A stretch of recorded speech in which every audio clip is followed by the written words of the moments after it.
Hello student, ફરી એકવાર સ્વાગત છે દ્રાવણ નામના ચેપ્ટરની અંદર, જેની અંદર આપણે લાસ્ટ સેશનની અંદર જોઈ ચૂક્યા છીએ તે મુજબ તમારો લાસ્ટ સેશન આપણો હતો સંખ્યાત્મક ગુણધર્મ અને મોલર દળનું નિર્ધારણ, જેની અંદર ગુણધર્મની અંદર વાત કરતાં 4 ગુણધર્મ વિશે વાત કરી હતી. દ્રાવકના બાષ્પ દબાણ વિશે, સાપેક્ષ ઘટાડાની, ઠાર બિંદુના અવનયનની, ઉત્કલન બિંદુના ઉન્નયનની અને લાસ્ટમાં અભિસરણના દબાણની, જેમાંથી આપણે નંબર 1 એટલે કે દ્રાવકના બાષ્પ દબાણમાં સાપેક્ષ ઘટાડા વિશે વાત કરી ચૂક્યા છીએ, જેના વિશે આપણે થિયરી બેઝ આખી થિયરી જોઈ ચૂક્યા છીએ. અને એ થિયરીને ધ્યાનમાં લઈને આપણે વાત કરી હતી કે રિલેટેડ સમ્સ પણ આવવાના છે અને સમ્સને પણ આપણે ઇમ્પોર્ટન્સ આપીશું, કે જેને કારણે આપણે ફોર્મ્યુલા અલગ અલગ પ્રકારની યાદ રાખી હતી. આજના સેશનની અંદર બીજો ગુણધર્મ એટલે કે ઉત્કલન બિંદુનું અવનયન. હવે વિદ્યાર્થી મિત્રો, આપણે અમુક બાબતોને ઓલરેડી જાણીએ છીએ કે આપણે ભણી ચૂક્યા છીએ, એટલા માટે જ આપણે બધી વસ્તુ આવી ચૂકી છે. એને યાદ કરતાં કરતાં આ થિયરીને આપણે સમજીએ, કોન્સેપ્ટને સેટિસ્ફાઈ રીતે એપ્લાય કરીએ. ટોપિક છે ગુણધર્મ સ્વરૂપનો આ સંખ્યાત્મક ગુણધર્મ છે, ને સંખ્યાત્મક ગુણધર્મ વિશે વાત કરીએ એટલે વિધાન ભૂલવાનું નહીં કે જ્યારે પણ આપણે સંખ્યાત્મક ગુણધર્મ વિશે વાત કરતા હોઈએ તો એનો મતલબ એમ છે કે તે સંખ્યા પર આધાર રાખે છે, સ્વભાવ પર આધાર રાખશે નહીં.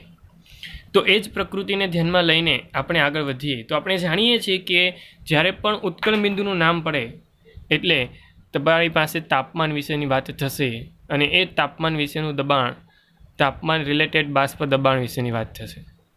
તો અહીંયા અમુક બાબતને મેં પહેલેથી તૈયાર લખીને રાખી છે. જોઈએ તે બાબતને 1 by 1.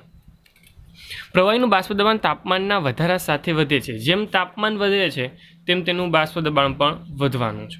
ફરી એકવાર, તાપમાન વધે છે, સ્વાભાવિક છે કે બાષ્પ દબાણમાં વધારો થવાનો છે. આ વસ્તુ ચોક્કસ છે. તાપમાન વધારો થવાને કારણે કદાચ તેની મોલિક્યુલર જે પણ અવેલેબિલિટી છે, એનર્જી છે, વધવાની છે, અને એને કારણે ચોક્કસ બાષ્પ દબાણમાં વધારો થવાનો છે. આ વસ્તુ તમે ઓલરેડી જાણો છો. પ્રવાહીનું બાષ્પ દબાણ વાતાવરણના દબાણ જેટલું થાય ત્યારે તે પદાર્થ ઉકળે છે. આ ડેફિનેશન થઈ ગઈ ઉત્કલન બિંદુની, અથવા તો એમ કહી શકાય કે ઉત્કલનની.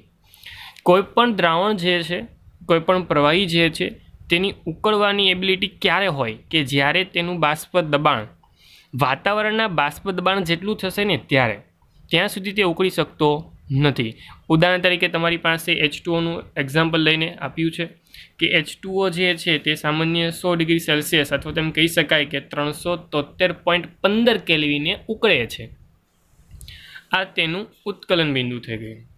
મેં વાત કરી તે મુજબ આ વસ્તુ ઉત્કલન બિંદુ ક્યારે પોસિબલ છે, શું કામ તે 100 ડિગ્રી સેલ્સિયસ અથવા તો 373.15 આવે છે? તેનું નાનું કારણ છે કે આ તાપમાને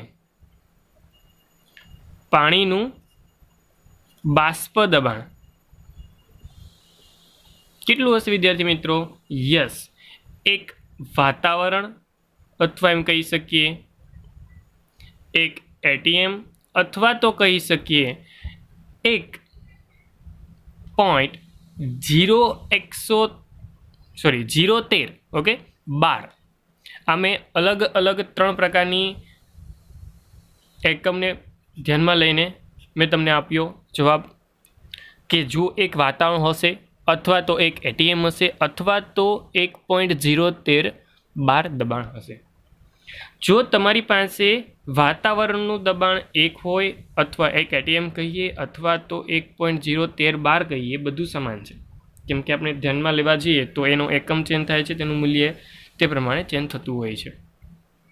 આ મૂલ્ય પ્રમાણે તમારું જે તાપમાન છે તે પાણીનું 100 ડિગ્રી સેલ્સિયસ કહીએ, અથવા તો 373.15 કેલ્વિન બોલીએ, ઓકે, તે ઉત્કલન બિંદુ તરીકે વર્તે છે. એટલે એમ કહીએ છીએ કે ત્યાં પાણી ઉકળે છે. આ પ્રકૃતિ વિશે તમે ઓલરેડી જાણતા હતા. આ પ્રકૃતિ તમે એટલા માટે જાણતા હતા કેમ કે આપણે નાના ધોરણમાં શીખી ગયા છીએ કે ઉત્કલન બિંદુ એટલે શું, ત્યારે ઉત્કલન બિંદુની ડેફિનેશન વાઇઝ તે પણ આપણે સમજ્યા હતા. પણ અત્યારે કોન્સેપ્ટ સમજવાનો છે બાષ્પ દબાણને રિલેટેડ. તો બાષ્પ દબાણનો કોન્સેપ્ટ ફરી એકવાર હું એપ્લાય કરું, ફરી એકવાર સમજાવું તો એ જ કહીશ કે બાષ્પ દબાણ વાતાવરણના દબાણ જેટલું થશે ત્યારે જ તે ઉકળે છે. સમજી જવાનું કે બાષ્પ દબાણ, પ્રવાહીનું બાષ્પ દબાણ વાતાવરણના દબાણ જેટલું થશે તો અને તો જ. ઓકે, સમજીએ આગળ. તો તમારી પાસે દ્રાવકનું બાષ્પ દબાણ અબાષ્પશીલ દ્રાવ્યની હાજરીમાં ઘટે છે. આ પણ આપણે આગળના કોન્સેપ્ટોમાં જોઈ ચૂક્યા છીએ અને કદાચ આ જ કોન્સેપ્ટને યાદ રાખીને આપણે આ થિયરીને સ્ટાર્ટ કરી હતી. કેમ કે આગળની વાત કરવા જઈએ તો આગળ પણ આ જ વસ્તુને ધ્યાનમાં લઈને વાત કરી હતી કે જ્યારે પણ તમારી પાસે અબાષ્પશીલ દ્રાવ્ય ઉમેરીએ છીએ તો અબાષ્પશીલ દ્રાવ્યને ઉમેરવાથી તમારા બાષ્પ દબાણમાં ઘટાડો થાય છે. એ કોન્સેપ્ટને ધ્યાનમાં લઈને જ તે ગુણધર્મ વિશે વાત કરી હતી અને ગુણધર્મ વિશે વાત કરતાં જ આ બીજો ગુણધર્મ એપ્લાય થયો છે. તો એ જ વસ્તુ ફરી એકવાર ત્યાં આપી દીધી આપણે કે તેમાં ઘટાડો થશે. ક્યારે? જ્યારે અબાષ્પશીલ દ્રાવ્ય તેની અંદર એડ થશે. તેની દ્રષ્ટિએ ધ્યાનમાં લઈને તમને એક ચોક્કસ ગ્રાફ આપ્યો છે. એ ગ્રાફ બાષ્પ દબાણ વર્સિસ તાપમાનનો છે. તાપમાન કેલ્વિનમાં હશે અને તમને યોગ્ય બાષ્પ દબાણની હાજરી આપી છે. તમારી પાસે જે નીચેનો ભાગ એટલે કે નીચેનો જે રેખા આપી છે, લીટો આપ્યો છે, તે દ્રાવણનું ઉત્કલન બિંદુ દર્શાવે છે. આ બિંદુ અને આ રેખા છે તે દ્રાવણ માટે છે. એવી જ રીતે આ બિંદુ જે છે તે દ્રાવકનું ઉત્કલન બિંદુ દર્શાવે છે અને તેમ જે પસાર થતી રેખા છે તે દ્રાવક માટે છે. અહીંયા દ્રાવક અને દ્રાવણના કોન્સેપ્ટને રિલેટેડ ફરી એકવાર ઉત્કલન બિંદુ ઉન્નયનને સમજાવવાની ક્રિયા થઈ છે કે જેમાં યોગ્ય ગ્રાફની માહિતી તમને આપે છે. ગ્રાફિકલી જે પણ માહિતી છે તે માહિતી હું જો કહીશ તો એમ કહીશ કે તે શુદ્ધ, એ શું છે તો કે શુદ્ધ દ્રાવક અને દ્રાવણના બાષ્પ દબાણનો ફેરફાર તાપમાનના વિધેય તરીકે કયા તરીકે આપ્યો છે? વિધેય તરીકે આપ્યો છે. તાપમાનના વિધેય તરીકે આપ્યો. ફરી એકવાર, શુદ્ધ દ્રાવક અને દ્રાવણ, શુદ્ધ દ્રાવક અને દ્રાવણ. શુદ્ધ દ્રાવક અને દ્રાવણ વચ્ચેનો જે પણ બાષ્પ દબાણનો ફેરફાર છે તે તાપમાનના વિધેયોની અંદર તમને આ રેખા દોરીને આપી છે અને તે સમજાવવાની ટ્રાય કરે છે. આ જે ગ્રાફ છે તે બહુ અગત્યનો, કેમ કે આ વસ્તુ સમજવાની છે. સમજીએ. તમારી પાસે જો દ્રાવક છે તો દ્રાવકને એક ચોક્કસ તાપમાનના ઘટાડા સાથે મૂલ્ય કંઈક આ રીતે તમને મળી આવે છે.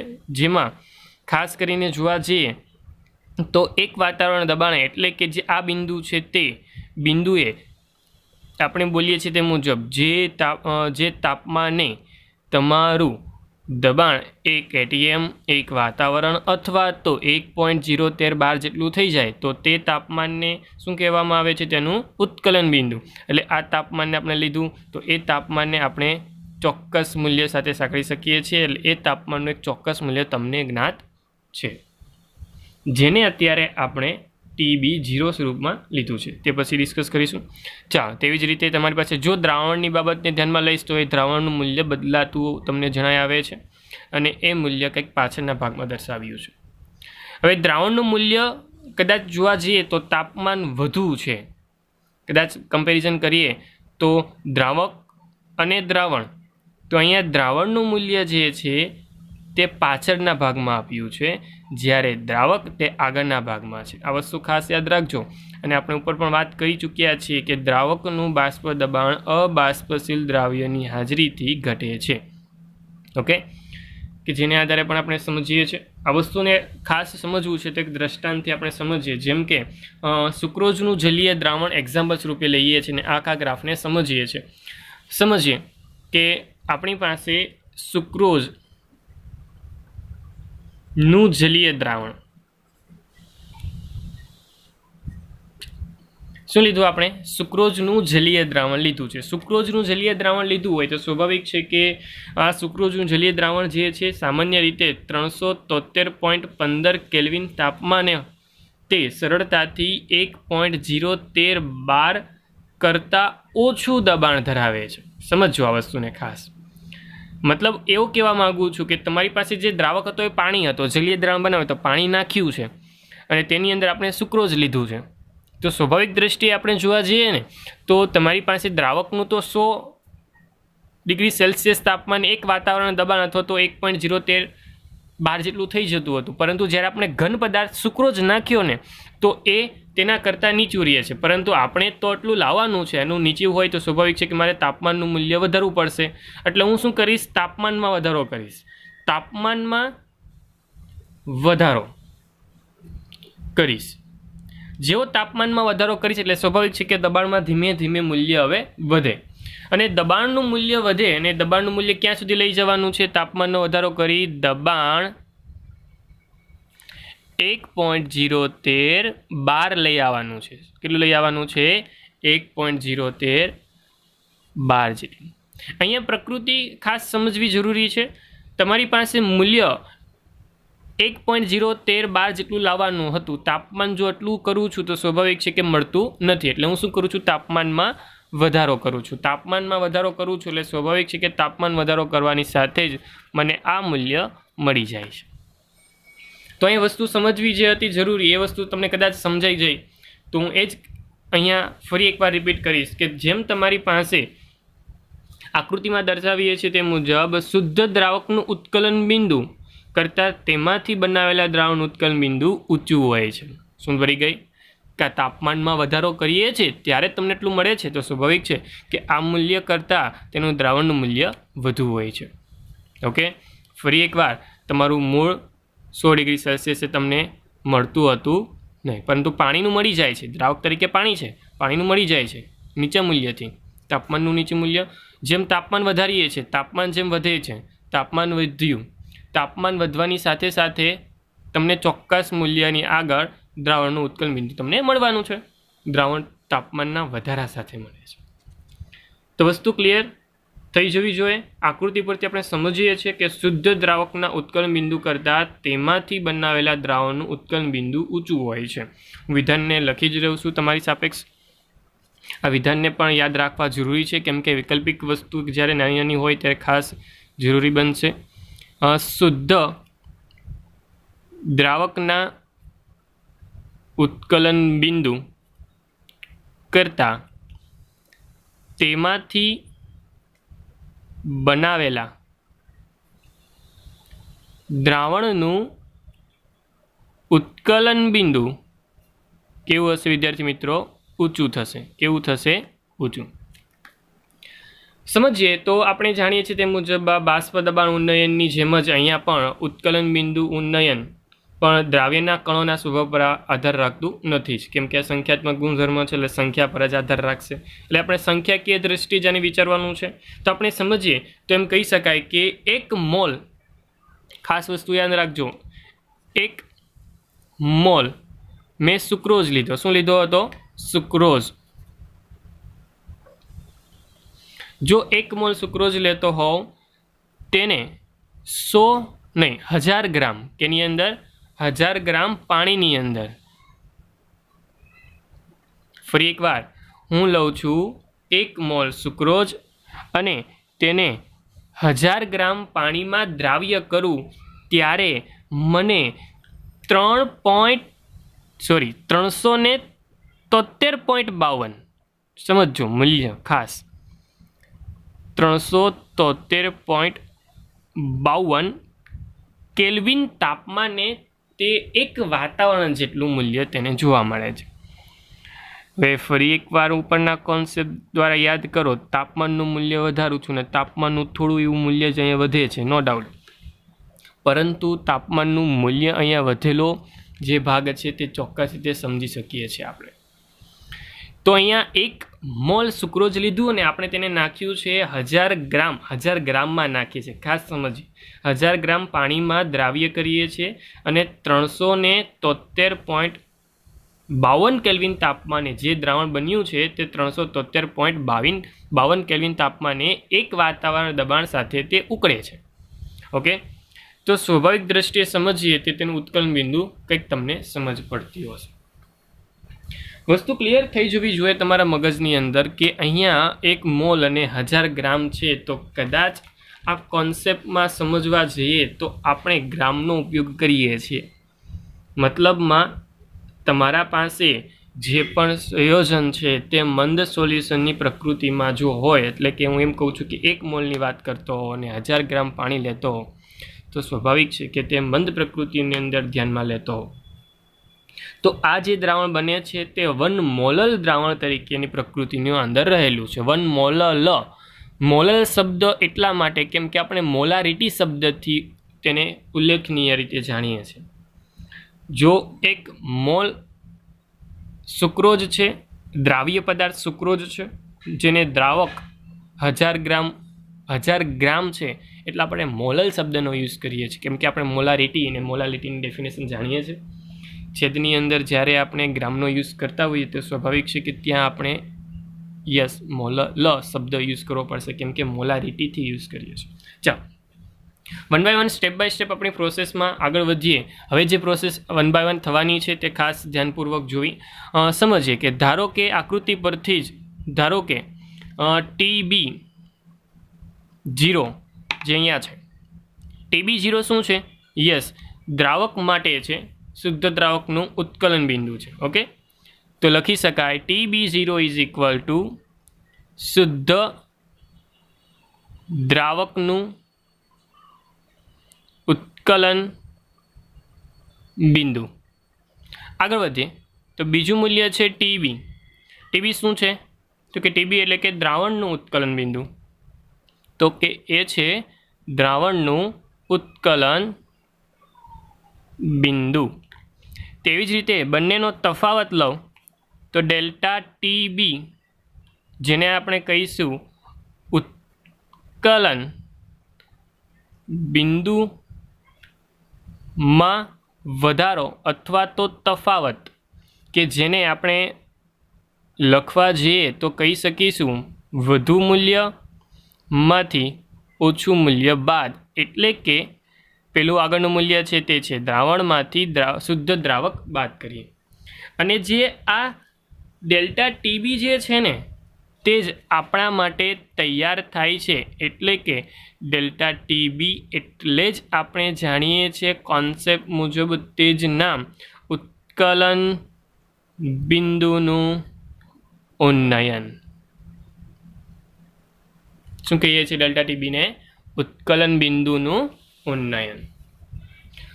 તો ડેલ્ટા TBનું મૂલ્ય અત્યારે definition wise delta TB minus TB0ના સ્વરૂપમાં તમને જોવા મળશે. હવે અહીંયા ખાસ આપણે જાણીએ છીએ કે મંદ દ્રાવણ જો થતું હોય તૈયાર અને મંદ દ્રાવણની જ વાત કરતો હોવ તો મંદ દ્રાવણ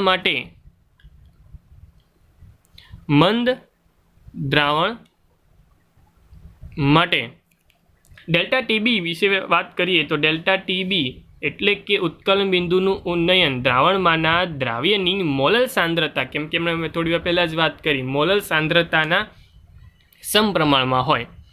આ મોલલ સાંદ્રતા વિશે વાત કરતાં આપણે આ લખ્યું હતું, જણાવ્યું હતું કે મોલર સાંદ્રતાના સમપ્રમાણમાં હોય. ઓકે, તો આપણે સરળતાથી કહી શકીએ છીએ કે ડેલ્ટા TB ચલે છે એમ. અચળાંકને દૂર કરું તો સ્વાભાવિક છે કે તેની સાપેક્ષ મારે એક શું મૂકવો પડશે? અચળાંક.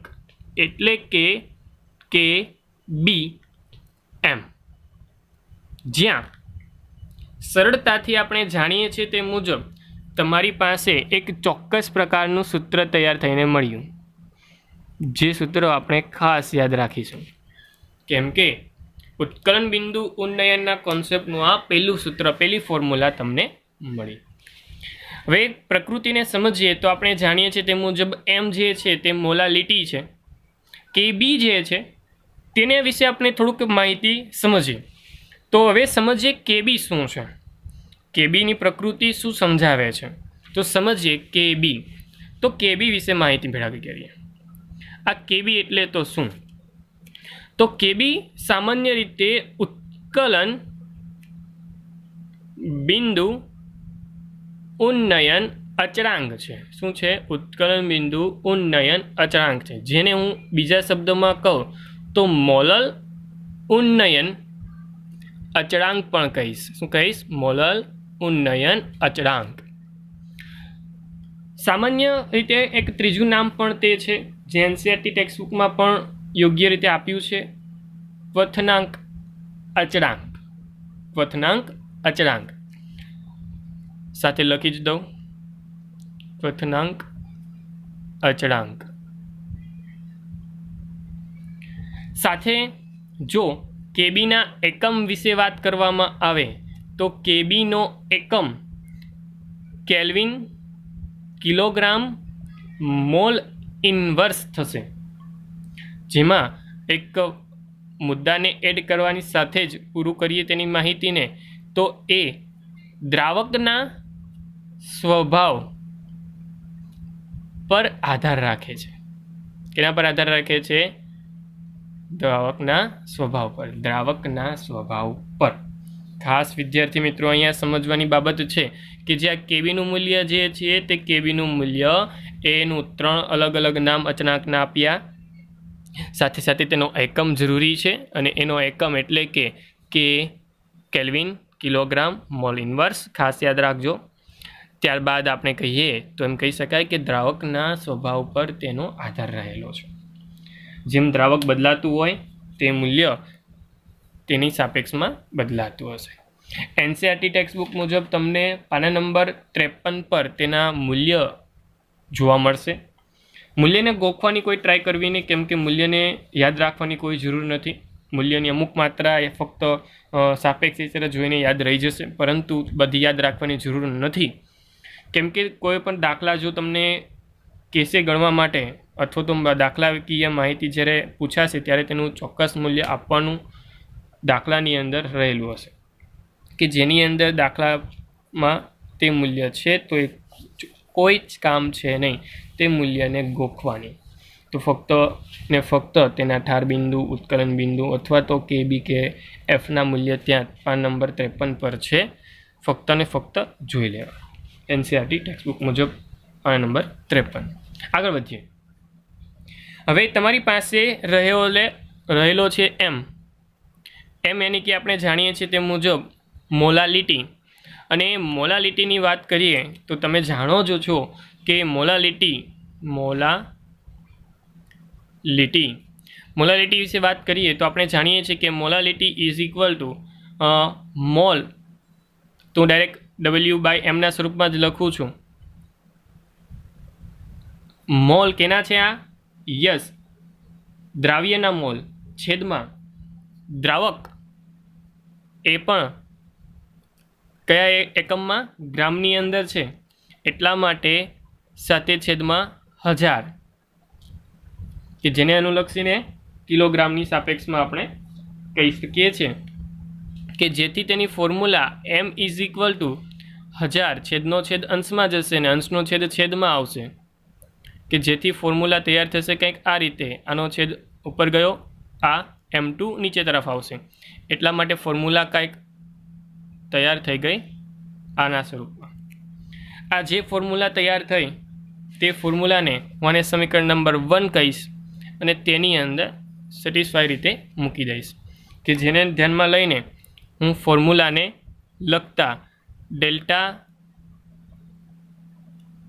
ટીવી બરાબર KB ઇન્ટુ m.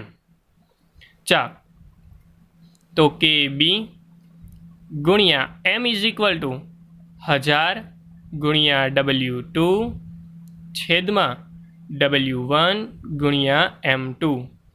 ચાલો, જે કિંમત તમને મળે છે એ કિંમત તમારા માટે સૂત્ર તરીકે, ફોર્મ્યુલા તરીકે તમે યુઝ કરી શકો છો. અને એ ફોર્મ્યુલા એટલે કે delta TB is equal two KB ગુણ્યા 1000 ગુણ્યા W2 છેદમાં W1 ગુણ્યા M2. કોન્સેપ્ટ ઓલરેડી તમે જાણતા હતા, તે જ મુજબ આપણે મોલર દળ મેળવવાનો કોન્સેપ્ટ છે. મોલર દળ યાની કે M2 દ્રાવ્યનો મોલર દળ. તો જો તમે અહીંયાથી દ્રાવ્યનો મોલર દળ જે આ છેદમાં છે હું એને કરતા બનાવું તો એ સરળતાથી સૂત્ર તમારું આને કરતા બનાવું તો સ્વાભાવિક છે કે આ પહેલાં બાજુ અંશમાં જશે, તે જગ્યા પર TBનું સ્થાન આવી જશે. એટલે તમારી ફોર્મ્યુલા કંઈક હું આવી રીતે લખીશ, KB ગુણ્યા 1000 ગુણ્યા W2 છેદમાં ડેલ્ટા TB ગુણ્યા W1. જે તમારા માટે ફરી એકવાર અગત્યની ફોર્મ્યુલા તૈયાર કરતું સૂત્ર અથવા તો ફોર્મ્યુલા તૈયાર થાય છે. જેને પણ તમે સેટિસ્ફાય રીતે સારી રીતે સમજીને યાદ રાખવાનું કામકાજ કરશો, કેમ કે આ ફોર્મ્યુલા પણ તમારા માટે બહુ જ અગત્યની છે. મોલર દળ જ્યારે મેળવવાનો થશે ત્યારે આ કોન્સેપ્ટ બેઝ આ જ ફોર્મ્યુલા યુઝ થવાની છે. સમજીએ તો તેની અંદર ફરી એકવાર M1 M2 W1 W2 શું છે તે. જ્યારે પણ આપણે M1 હોય કે W1 હોય, M1 હોય કે W1 હોય, 1 ક્યારે યુઝ કરીએ છીએ? જ્યારે દ્રાવક હોય ત્યારે. જ્યારે 2નો યુઝ ક્યારે કરીએ છીએ? દ્રાવ્ય હોય ત્યારે. તો સ્વાભાવિક દ્રષ્ટિએ તમને ખ્યાલ હોવો જ જોઈએ કે મોલર માસ માટે M અને વજન માટે Wનો યુઝ થાય છે. હવે દાખલાકીય બાબત શું છે, કઈ રીતે પૂછાય છે, તો તમને એ વસ્તુ પણ ક્લિયર કરીએ.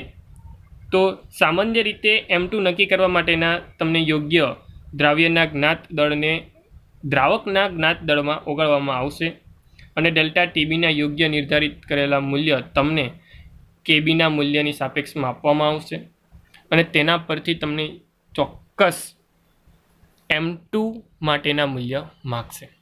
દાખલાઓ બહુ બધા છે, 1 by 1 જોઈશું એટલે તમને સેટિસ્ફાઈ રીતે સમજ પડી જશે. પરંતુ આખો જ કોન્સેપ્ટ જો તમારી દ્રષ્ટિ પર લાવીએ તો કોન્સેપ્ટ અગત્યનો હતો. મોલર શબ્દને યુઝ કર્યો થી લઈને M2નું જે ફોર્મ્યુલા મેળવી ત્યાં સુધીનો. જેટલી પણ ફોર્મ્યુલાની વાત કરી તે 1 by 1 યાદ રાખવી. તમારી સાપેક્ષમાં 1 by 1 જે પણ સ્ક્રીન પર તમે જુઓ છો તે મુજબ સ્ટેપ આખું જોઈ લેવું, સમજી લેવું અને એ સ્ટેપ મુજબ તમે કામકાજ કરજો. કેમ કે જે પણ સ્ટેપ આપણે બનાવી રહ્યા છે તે સ્ટેપ વાઇઝ જ તમે ફોર્મ્યુલા આગળ વધારશો તો તમારો આખો આ સવાલ સારા એવા માર્કમાં પૂછાતો આવ્યો છે અને પૂછાય જ છે. તો ખાસ નમ્ર વિનંતી છે કે આ સવાલને સેટિસ્ફાઈ રીતે આખો યાદ રાખવાનો છે. તેમાંથી એકાથી ફોર્મ્યુલાને પણ યાદ રાખવાનો છે. આજના સેશનમાં આખો આ જે પણ ફોર્મ્યુલા સાથે જોયો તે સવાલ ફરજિયાત હું એમ કહીશ કે તમે તેને આખો કોન્સેપ્ટ સાથે રિમેમ્બર કરો, યાદ રાખો અને કોઈ પ્રકારની પ્રોબ્લેમ્સ જણાય તો મને જણાવો કોમેન્ટમાં. અને ચોક્કસ એમ જ કહીશ કે 1 by 1 જેટલા પણ આપણા ગુણધર્મો છે તેને સેટિસ્ફાઈ રીતે યાદ રાખવાનું કામ કરવું જરૂરી છે. કેમ કે મેં તમને વાત કરી તે મુજબ બહુ જ બધા દાખલાઓ આ ચેપ્ટરમાં છે જેને આપણે સોલ્વ 1 by 1 કરવા પડશે. કેમ કે બધા જ દાખલાઓ સોલ્વ કરવા અને હું સોલ્વ કરાવું એ વસ્તુ પોસિબલ નથી. તો એ કોન્સેપ્ટ જ તમને સમજ પડતી હોવી જોઈએ એ વસ્તુ જરૂરી છે. તો અહીંયાથી નીકળતી ફોર્મ્યુલા બહુ જ જરૂરી છે. ફરી એકવાર સ્ક્રીનની સાપેક્ષમાં આખી થિયરી બતાવી રહ્યો છું જેમાં રહેલા બે બંને ફોર્મ્યુલા જે ખાસ અગત્યના હતા. સાપેક્ષ આપણે ગ્રાફને પણ જોયો, તેની દ્રષ્ટિએ પણ ગ્રાફ અગત્યનો. તો આજના સેશનમાં જોયેલી બધી જ વસ્તુ બહુ જ અગત્યની છે. તો નમ્ર વિનંતી છે આખા સવાલને ખાસ ધ્યાનપૂર્વક જુઓ, સમજો અને ત્યારબાદ તેને આખો સવાલ યાદ રાખો. તમારા સવાલ તરીકે તમને પૂછાય કે ઉત્કલ બિંદુ ઉન્નયન વિશે સમજાવો તો તમને આખો સવાલ લખતા આવડતો હોવો જોઈએ. તો આજના સેશનમાં બસ એટલું જ. આવતો ગુણધર્મ આવતા લેક્ચરની અંદર. હું છું તમારો મેન્ટોર શિક્ષક હિમાંશુ સરદારા સર.